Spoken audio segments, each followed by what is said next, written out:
hustling, by doing the only thing I knew how to do, doors opened for me that I couldn't have otherwise imagined. While other people are focused on impressing each other, people like me are winning on LinkedIn. Why? Because it's all about connecting. I couldn't breathe if I wasn't an entrepreneur. Welcome to the Startup Gambit, presented by HASTE and Hustle. I'm SHAUNA Arnott, founder and CEO of HASTE and Hustle. And I'm DEVON, COO of HASTE and Hustle. Today's guest is Paul Fitzgerald, the founder and CEO of Salt and Pepper Media Incorporated. Welcome, Paul. We're excited to talk to you. We got a lot of great questions lined up today. Before we jump into things, we'll take a quick minute to hear a word from our sponsor. What if I'm not ready? What if I don't have all the answers? What if I just keep going? What if it doesn't go as expected? What if this setback helps me see the bigger picture? What if I realize how far I've come? What if I remember I'm doing the best I can with what I've got? Today, I'm ready for what if. Get ready for what if. Meridian, where banking feels good.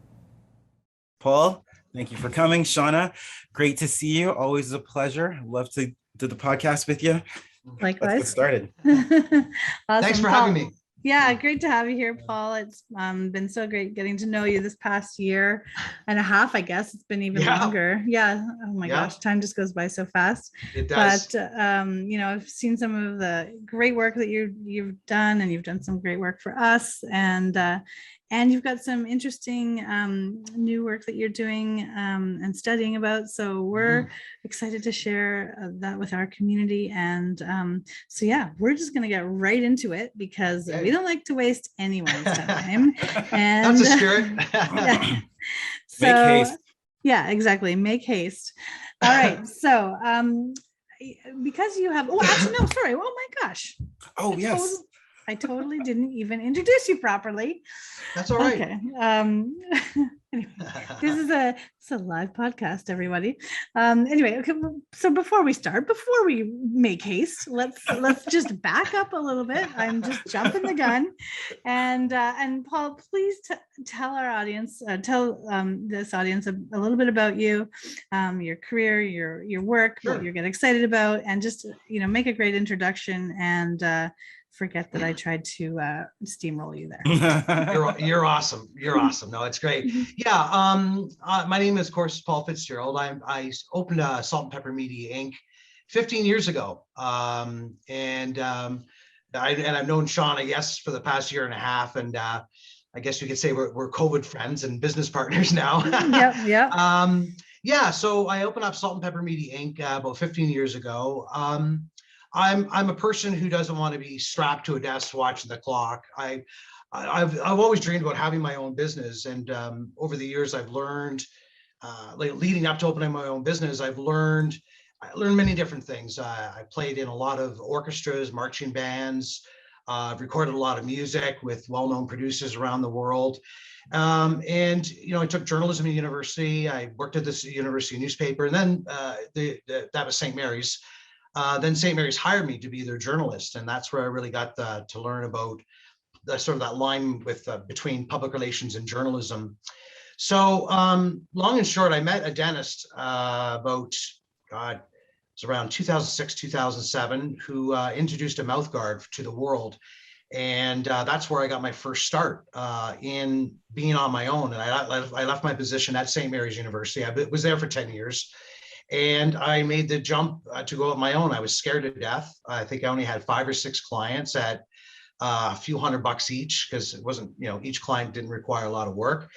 And from there, I've seen everything. I've seen COVID. I've seen financial meltdowns. I've seen a lot of things change, technology change. I've seen the world change. So long and short, not only have I been in the public relations landscape, but I've also been an active writer and journalist as well, because I also love writing and broadcasting. So I've been busy writing columns for the Toronto Sun, CNN International Report, Inventor Spot, and hosting some spots on your TV news. And most recently, I just got named as a contributing columnist with Entrepreneur Magazine. Amazing. Yeah. So cool. So you've done some pretty great things in this industry so far, and Thank you. yeah, that's really cool. Okay, so I guess now we will make haste into the questions and get right into it. So thank you again, and yeah, here we go. So as a PR professional and marketing expert, what are some of the essential base strategies that any early stage business owner should be employing to build a critical mass of good PR and reputation and all that stuff right off the bat when they don't have a huge budget? Always, if you have a huge budget or you don't, and so let's just talk to a startup that doesn't have a huge budget. I would say find your story. Find your story. Find the magic. Because everyone who is launching a business or a service or a product or whatever it is, there's some kind of story in there that is unique, that's dynamic. And no business has really the same story. I mean, sure, people have a story about scaling the same way and about, using computers, sort of on the technical side. But find your story. Did you live in your car for a year to save money to launch your business? Did you work 10 jobs? Is your business going to help change the world? If so, how? So always finding a really unique angle. And when you find that angle, start to map out your story and your product or service and get some press releases ready for launch. And not only that is read and watch the news, because what you want to do, and it doesn't matter if you live in Austin, you live in Toronto, Vancouver, Seattle, Miami, research your local media, because local media is always looking for a local story. There's always morning shows that want feel-good stories, from the community. And a lot of stories are on business owners. For example, I just was doing some work in San Diego, and I'm helping secure some TV spots for a woman, a young veterinarian who just recently graduated vet school, and she just launched Zoom event, the first of its kind. She's going to focus on rehabilitation for like therapy for pets. She does it all, but she also has a niche. So in saying that, that's a cool story. That's a one-of-a-kind initiative. She's a young woman entrepreneur, up and coming. She's in the field of science and technology. So find all the angles and find what's unique, and then write a press release, and then gather as many contacts as you can to pitch your release to, and that will gear you up for a successful launch. Do people find those contacts just online? Like, what's a sort of a strategy to finding the right contacts for journalists? Yeah, typically, online is the route to go. You can go to the About Us section on a news media's websites, or you can go to the About Us or the Contact Us. Right. And usually the contacts are there. Or if it's one of those forms you just fill out, I would call the newsroom to say, "Hi, I'm Paul Fitzgerald. I have an idea. I want to pitch a press release. Who's the best person to send it to? Can I get a few reporters?" And they'll give you that information. More importantly, we live in a social media world now, so you want to start following on YouTube, on Twitter, Facebook, Instagram, reporters as well, and you can contact them through social media.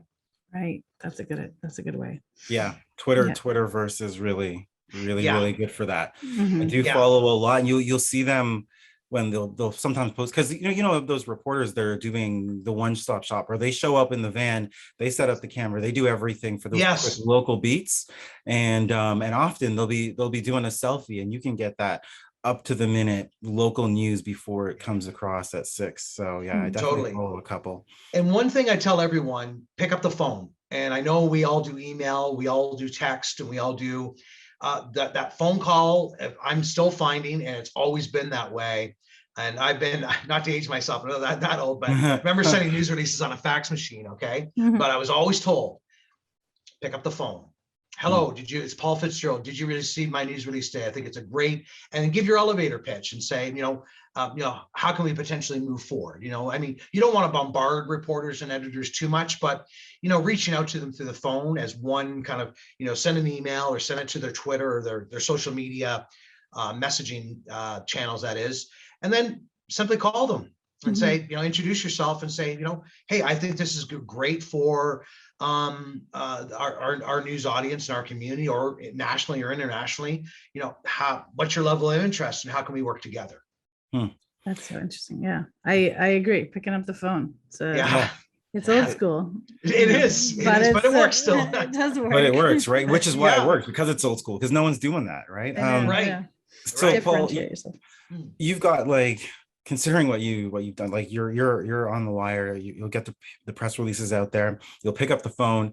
You're also a contributor for Entrepreneur, seeing all these different spots. So it's so I'm seeing that you've got an overarching strategy that you can work with founders or anyone that you're talking to get the message out there. Okay, so what are some of the questions? Maybe even you can consider your wealth of experience going back a couple of years. No offense, it's okay to say, what are the differences you're seeing in the questions that were asked before, or maybe the questions that were asked now, or what you would advise a founder or a business owner? What do early stage or bootstrapping founders need to know now when you're helping them develop a strategy? What are the questions that they may have to consider that weren't questions that you even had to think about 5, 10, 15, or even 3 years ago, considering, how the world's changed? Yeah, well, it's interesting because really the only way to get your message out, even say a decade ago, pretty much was through just the media. But now you have social media, and now you have the internet, so, I mean, the questions that the questions you would ask yourself now, and there's been a lot that's changed, is that, how can I harness the power of my website? How can I harness the power of social media? And how can I harness the power of media and share that media through different platforms? I think that's the most important thing. There are so many startups that call me and they'll say, hey, can you have a look at our website? Can you have a look at our content? Can you have a look at, A to Z kind of thing? And I'll look at it, and their website is not necessarily up to date, but any kind of coverage they're getting or any special announcements they're using, they're not posting on their under the news section on their website. So it's one thing to get media. It's another on how to use that media to garner even more attention. And you can use these channels now, like your website, all these social media channels, even a YouTube video. You can, do a video of you open up the newspaper and turn it around saying, hey, look, I'm on page 3 of, the city paper, or you can, take the clip of the morning news. You can purchase it from a newswire provider if you're on the news, or the station itself, and share that.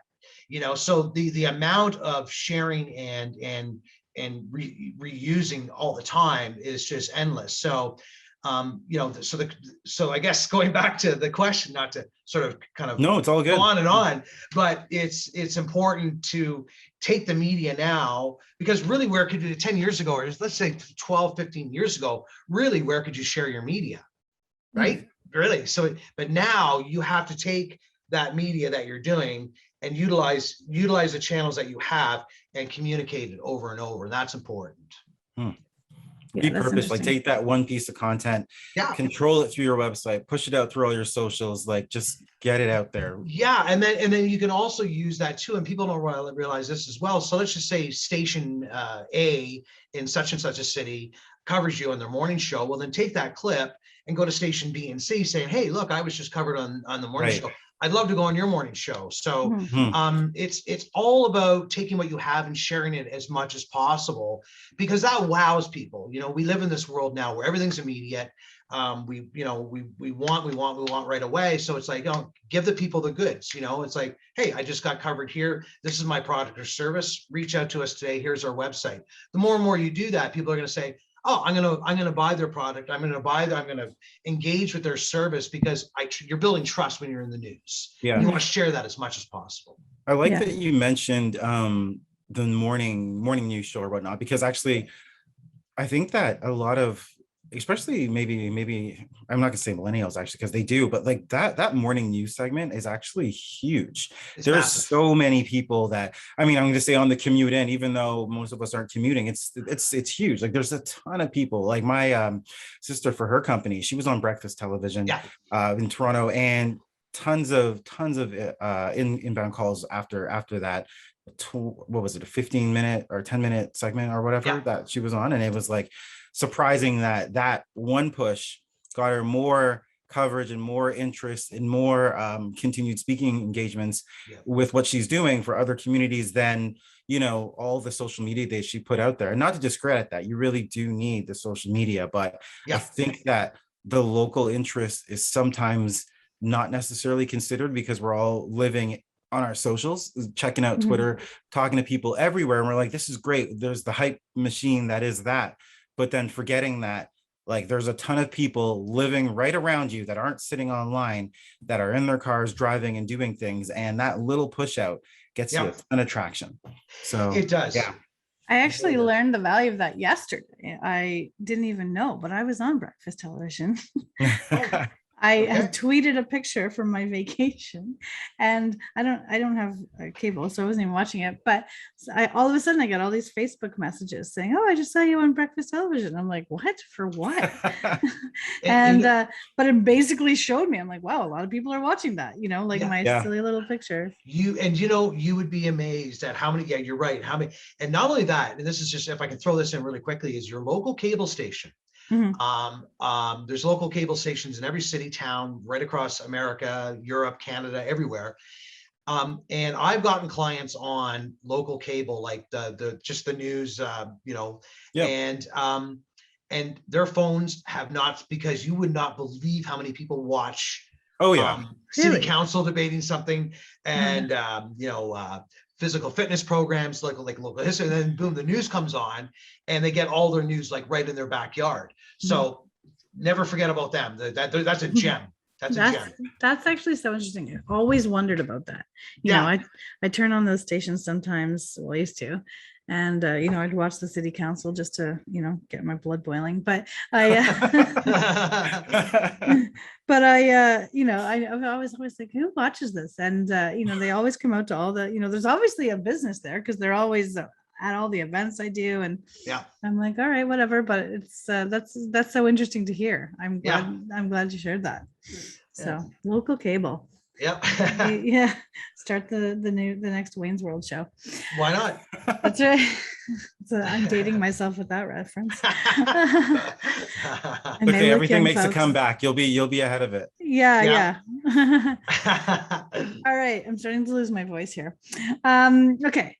When I know that one of the challenges that I've always had is understanding how to get a press release picked up, and I know that is a complicated science almost, and we've even talked about the challenge of that, and recognizing that there's really very little guarantee in that. So what's maybe there's a couple of questions here. What does make you stand out and get people to pick you up? And then B, what are the alternative methods to get your story shared outside of a press release, or outside of a press release on the wire is what I meant. Gotcha. Okay. So, like I said, if you're going to do something that's going to change the world, right? It's good. You always have to look at sort of the key points of, and I always say product or service, because this can apply to anyone. You could be in AI, you could be in finance, you could be in the drone area.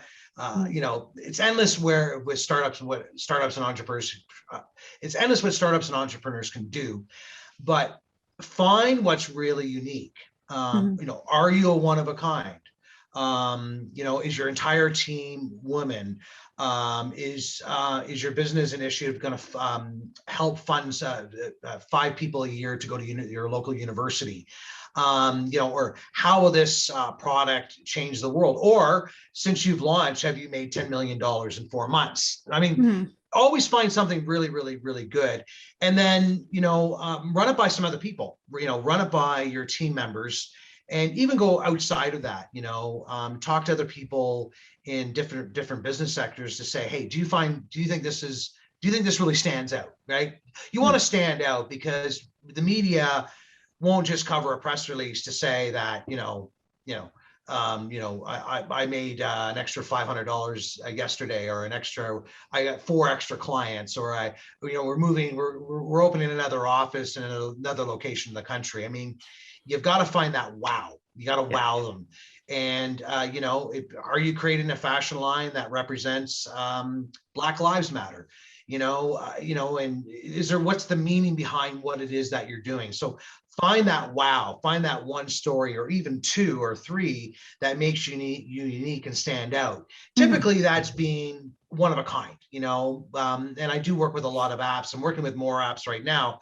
And the first question I ask is that, I research as well, is that, are you the only one doing this? And their answer sometimes is, yes, we are. We're coming out with this app. No one else has an app like this. But they might also say, no, we're not the only ones, but here's what makes our app extra special, that other apps aren't doing, right? So again, find the wow, find the story, and that's how you can, leverage your messaging. So is there a process to figure out how, I guess that's really like figuring out your differentiation points and which really creates that wow. Is there sort of a process that you help companies go through to figure that out? Yeah. Well, in the first place is that process is, believe it or not, is already known. Because when all of us set out to start up a business, we're going through this process in our heads going, okay, I want to offer A, B, and C because it's going to help people, it's going to do well. And so there's that process that you go through when you're creating your business and you're scaling it. And you'll find those points that, you can for your messaging that makes you, what makes us unique? You have to ask yourself that question. Yes.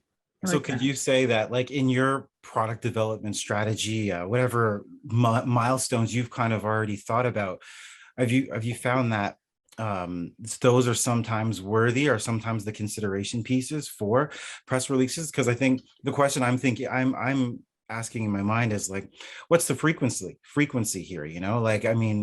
Some new founder that's coming into this space, we're just, for the most part, and I'm speaking of myself here, we're used to just social media, everything and whatnot, right? And we've already talked about the value of the local news spot. So I'm hoping the listeners can hear that and recognize that that's something they shouldn't discredit. But then beyond that, I think they'd probably be at a loss for what to do in continuing to serve local media after that. They might have a marketing and PR strategy that's basically like, well, I got marketing, social media, but not considering PR, which is, I guess, reputation. So would you say that, like, how frequent does a PR release need to go out? Like, is it just a milestone? Like, how do you determine that? Sure. Yeah. And I think milestone's a good word. I think, I guess it all really depends, but for the most part, whether you're an app or you're a drone or you're a home lifestyle product, I would say, I would look strategically at a 3-4 month campaign, of what you want to promote. Then you take a break. Right. And you'll see a lot of my clients. That's how I work with a lot of my clients. And I've seen other businesses do it as well. So you run this campaign, this media campaign, you put press releases out, and you also post those press releases as well on your website. You can also post them on other free sites as well. I encourage that, because when people Google, first thing people do when they hear your business name, they Google it. So, and always remember too, is that it could be a mom and pop blog, it could be the city paper, or it could be a huge international or national media outlet. Take them all. Take anything you can get. So I would say that, the campaign, you should run safely a 3-month campaign where every week you're putting something out. You're telling another story about the company, about your business, about your startup. And then, work to get as much coverage as you can, find as many ways as you can to get coverage. and share that, of course. And then between your next campaign, you can reuse that news coverage and then launch for another PR campaign. So I think 2 PR campaigns a year for 3 months, 6 months is pretty good. It's interesting. Yeah. I like that strategy. Hmm. Yeah, it's really good. Is that sort of like your method, or is that a sort of standard method that's used? That's typically a standard method, you know. Now, of course, let's say you're running a crowdfunding campaign over a year. Okay, well, that would be different, obviously. Or you're planning for an event a year away. That would be different because you're just there's more going out, but maybe not as much as it would be cramped into 3 months. So, you know, if you're planning an event or you're doing crowdfunding, you know, you could do a press release every 2 weeks over 9-10 months kind of thing.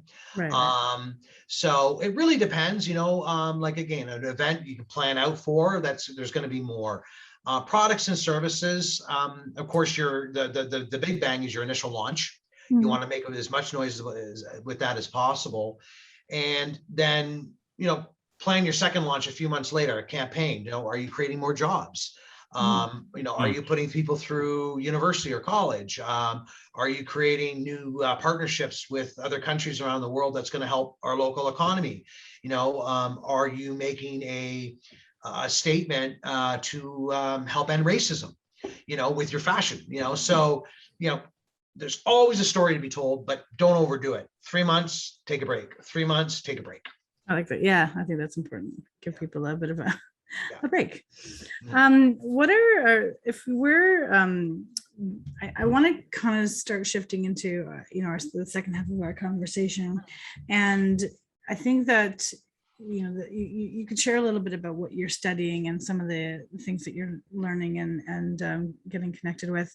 But one of my questions around that, so I'll let you share a little bit about that, but also one of the questions around that is how should we consider our bias when communicating our business message, especially when at the beginning of the business, when we're doing all the communication writing, you know, we don't have a team yet that's, you know, providing some diversity to the thoughts and the key messages and whatnot.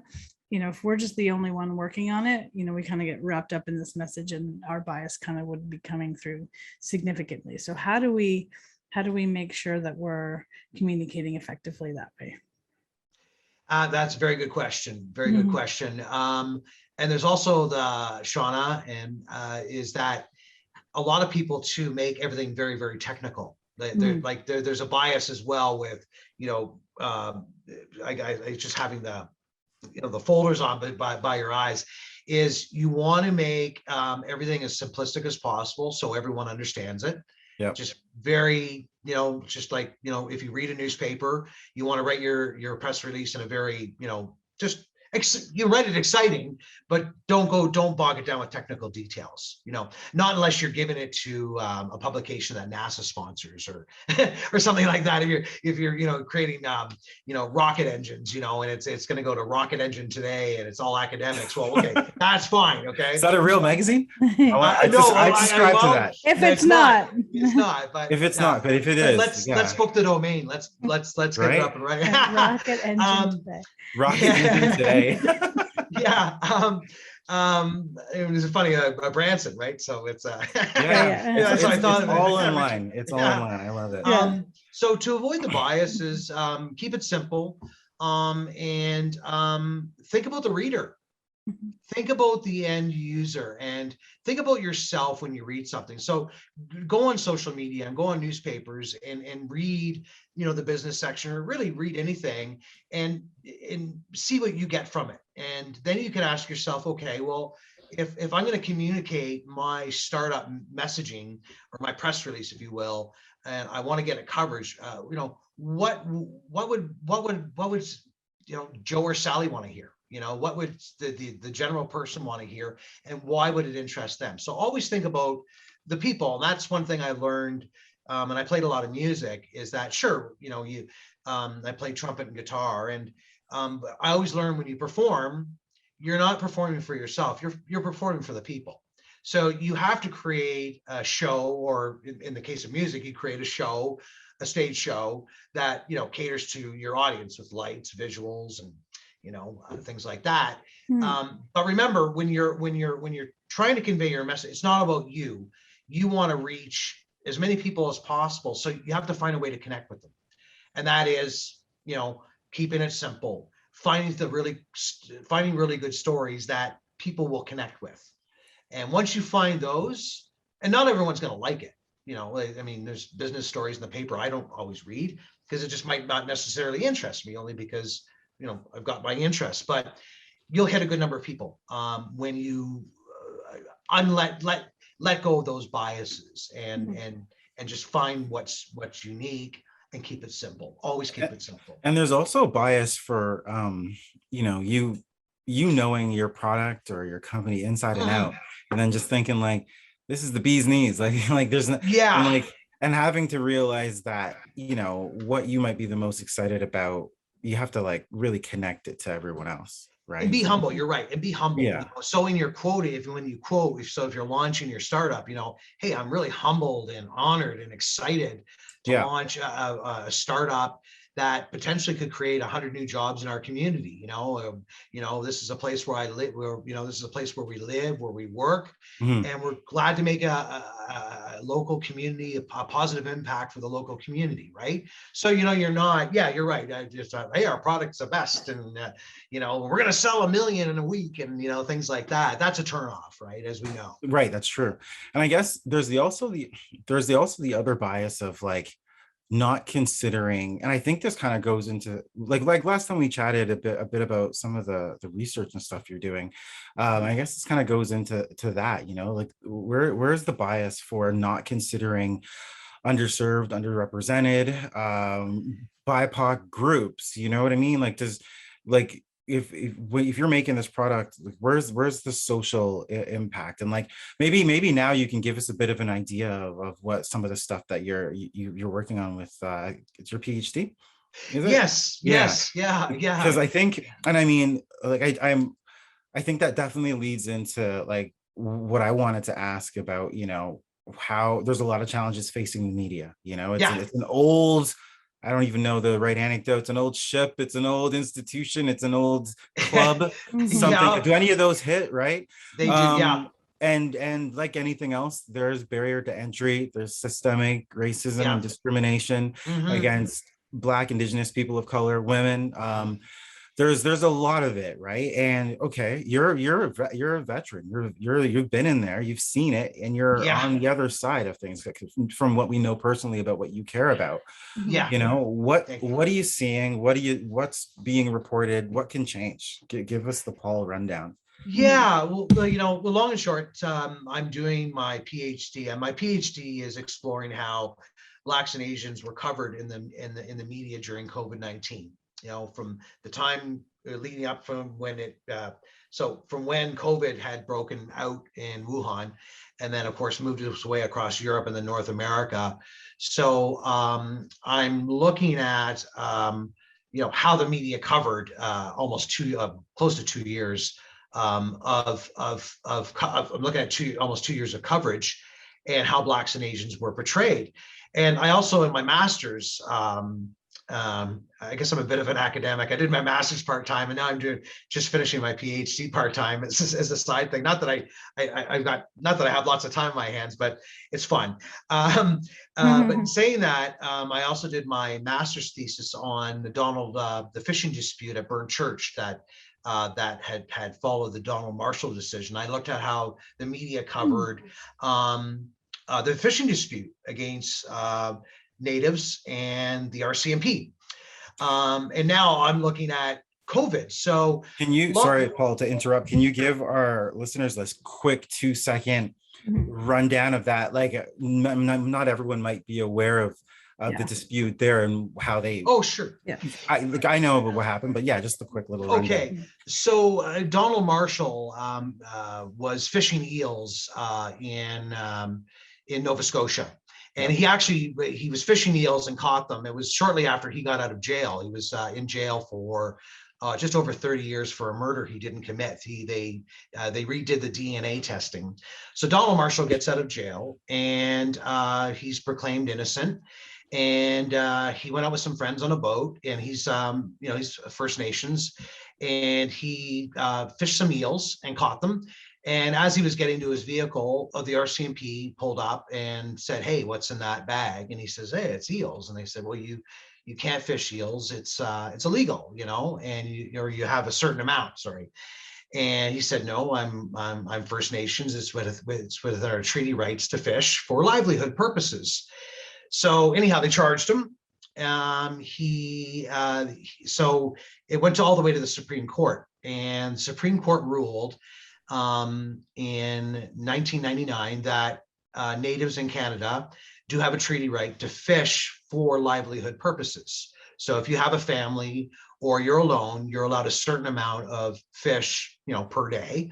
But what happened is the non-native fishermen took extreme offense and worry to that, saying, well, now the oceans are in lakes, so they're all going to be empty, which wasn't the case at all.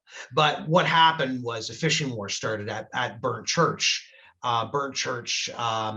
There's of course many Native communities across Canada followed the Donald Marshall case quite closely. And followed the Supreme Court that case and the decision. But Burnt Church was the first to hit the waters and to display their right as natives to say, yeah, we are allowed to fish. But that caused a lot of conflict with non-native fishermen saying, look, if we're not allowed to fish for certain parts of the year, you're not allowed to fish for certain parts of the year. And then the police became involved. So really, it was a year and a bit of troubles on the water, boats ramming into natives' boats, gunshots, fires, barricades, and mirrored Oka, the situation of Oka. And, that was over a land claim right about building a golf course in an area of Quebec where it was a native land. So it's kind of like every decade something happens, Oka, then the Donald Marshall, and now COVID, Right. So that's what happened. So I not only that, but I also looked at how the native press covered that dispute as well. And so jumping to the COVID-19 coverage is again conflict. For some reason, readers, news consumers love conflict. There's the Judge Judy shows, there's all sorts of things out there, those reality shows where there's conflict, and people watch the news, they want conflict. And what do you have with the scenario with COVID is you have, it came from China, that's a conflict. It's spreading over here, that's a conflict. So what happens in this scenario is that it came from China. And I think what happens innocently, I don't know if I should use the word innocently, is that what happens is it's always the fear from away, and when we're in a crisis situation, people get concerned about change. They do. And COVID changed a lot. Things were shut down. Yeah, of course. People lost their jobs. But what do? Not everyone, but let's blame someone. There's got to be someone to blame. And then, of course, I think in terms of the politics in the U.S., during COVID, also brought a lot of heightened racism and a lot of tense situations. The amount, according to the FBI and the United Nations, who worked together on a study, the amount of violence against Blacks and Asians since COVID had reached America, you're looking at 5 to 1,000 cases per city per day. Oh, okay. Yeah. It's quadrupled, because, and the reason why is that we watch the news, but the news covers a lot of what's going on somewhere else. Like really quickly, I saw some shows on someone who had COVID, and he was a skier, popular skier, and he had COVID. And there's a lot of skiers who had COVID. There's a lot of athletes who had COVID. A lot of people got COVID, as we know. But it was all on, how's he doing? And, he's got this, nice cardigan sweater on, this fireplace on in the background, and the news is interviewing him live. And he's like, okay, yeah, I had a cough, and here's what I recommend. Here's how I felt. Stay at home.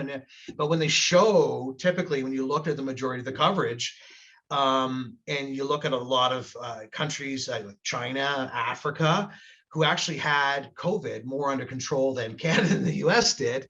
They were portrayed as not having a handle on it all, Right. period, which is sad. But I don't think the media, I just want to make sure I'm clear on this too, is that, like you said earlier, old school, traditional, things like that, I don't think the media intentionally does it. I just think it's, there's a construction process that goes on in news, and they're always looking for that shock and awe. So do we think that's something that, like, if you're building something and you want to get it out there, and you're a BIPOC founder, do we feel like is there anything we can do to kind of combat how we get represented? Like, what can possibly be done, really? I know that's kind of a ridiculous notion to consider, but it's like, what do you do given that's out there forever, and that lack of consistent coverage across the board, We've talked about tactics of whatnot and how to get into the media channels, but do you need to have some sort of advocate? Like, is there anything that you've seen that kind of combats that in the media? Yeah, well, I think a lot of it comes down to ownership, right? And also I think it's important to note is that there's a lot of great representation now at newspapers and magazines and TV stations. You can turn on just about any station, you'll see an African Canadian, African woman, Chinese Canadian, Chinese woman, American, sorry, but it's in all, it's changing the process, the how news is reported. I think that's where it starts. I think that starts where the ownership is because the ownership drives a lot of what goes out, right? And I think as well, advertising has a big impact as well, where it's, you always see, happy, good looking white people, having a chocolate bar, eating a Big Mac, where that's sort of been that, no, it's been that, long tradition, you said, and which is really appalling to me because, like why, but I think it is changing. I really do. I think there's a lot of newscasts now that are making a big difference. I don't just watch American and Canadian news. I watch France Now's one, Al Jazeera, and these are some networks that have been around for a while, but now they're really turning the tide on the visuals they show. Where, so people in conflict, they're showing conflict for more than just one part of the world, and I think too, which is really, really, really interesting, if I could just say this, and I'm just going to get back, is that, years and years and years have gone by where, and we're in Canada, but, we've been dominated by US news, and it's always like Beirut. We're always getting news about Beirut and the Gaza Strip, and things are burning, and people are like, burning flags and shooting guns in the air, and then God, all of a sudden, bang! Look at America, even look at Canada. We watched our news and we saw fires, we saw people getting, violence. It was just looked like mayhem. So finally, everything we didn't wish for finally, of course, happened. But in all, I think the approach to advocacy is one, and media ownership, that's where it has to change. It's not going to change with you and I working at a newspaper or magazine. Well, we can make a difference, we can make an impact, but the ownership is where it starts. And that ownership relies on advertising dollars and relies on investments and things like that that's what dictates sort of the theme of the broadcast or media outlet, if you will. It's interesting. Yeah. Oh, yeah. That's you took us a global trip right there. I know. I hope I did all right. I know. I'm just sort of like taking it all in. It's really great. Nice. I think it's important for us to, we were having a conversation with another guest earlier, and I love that you're taking this opportunity throughout the pandemic to well, get your PhD. That's really remarkable. But, people don't have to necessarily go out and get a PhD in learning about how to properly share media and represent people properly, right? And I think it's about taking that time to truly research and do your own your own external research, and to truly understand how the media works, how it's portraying things, how it's how it's creating confirmation bias, how it's doing all these things, and honestly ask yourself questions. Is this my experience? And one of my favorite quotes that my mother always says to me is to take people as you find them. And it becomes increasingly harder when you have the media pushing so many negative images and negative scenarios that are certainly manipulated in our faces all the time, right? And I think so. I really love this approach, and I love I love that you're part of our team, because it makes me so happy to know that we are going to be represented by someone who's really thoughtfully approaching our media, so that we can make sure that we're creating just a better environment for how things are viewed and seen, and how people are viewed and seen from the BIPOC community. And I think that it's been a conversation I've been having a lot lately. It's on my mind a lot, and I'm doing a lot of internal work on it. And it's so it means a lot to me that you're doing this, and I think it's thank you, and sharing this message with our community. So thank you. It shows alignment across the team, really. I mean, one thing I think about is there's a lot of with Black Lives Matter being so prominent and everyone's mind last year, and a lot of people quickly kind of forgetting about it, for lack of a better term. The conversations still happen, but one thing about that I really like, and that is essential for where I work, is how the conversations happen and how they start. And it's never hey, DEVON, you're a Black guy, like, tell us this, like, you have to. It comes out of naturally when we're making decisions about what to do and how to go about things. It's just a part of wanting to make sure everyone's included and represented. It's never a pointed, this is the topic we have to discuss. It's just seamlessly integrated at all the levels. So it kind of just necessarily flows, and it's great. It's great. Absolutely. Yeah. Well, I know we've kind of gone from the tactical to the deeper conversation, and we're rounding out our interview here. So I think we'll get into our standard questions that we ask everybody that we love to know. And the first one is, if you were able to have dinner with anyone, dead or alive, who would it be and why? I would have to say Pete Townsend from the Who. Interesting. Yeah. Love that. I've like I said, I grew up as a musician. I still play guitar and a trumpet, and I've been a Who fan. I have an older brother, so of course when I was younger, he was a little older. That's how he introduced me to the Who. But the Who really did it for me, and I've always been fascinated by Pete Townsend for his creativity with bringing the synthesizer more on board in rock and roll, and his writing and his storytelling and the meaning behind the music, and how they kind of created different kind of movements, from going from mods to rockers to even kind of connecting with the punk era, really, if you will. So yeah, I would definitely have dinner with Pete Townsend. He'd be my number one choice for sure. And I'd love to interview him. So that's an interview I haven't done yet, but we'll see if that ever happens. That's awesome. That's really awesome. I feel like, sorry, go on. Go ahead. I was just going to share, and then you can share, DEVON. My ex-husband is a professional musician, and he had a tour bus, and it was the Who cover band. It was their tour bus, and so it was quite funny. I can't remember the name of the band exactly, but anyway, it was like this huge, full length 56 footer bus, and they bought it off the Who cover band, and I just always thought that was kind of funny. Anyway, just a little anecdote. That is good. I like that. Yeah. Yeah. I feel like this question now, like I'm pretty sure I have an idea of what your answer might be, but like we always wonder, if you weren't doing this, if you weren't doing PR, a media professional, like what would you be doing, Paul? What would you be doing if you weren't doing this? I think I would be I think I'd be teaching.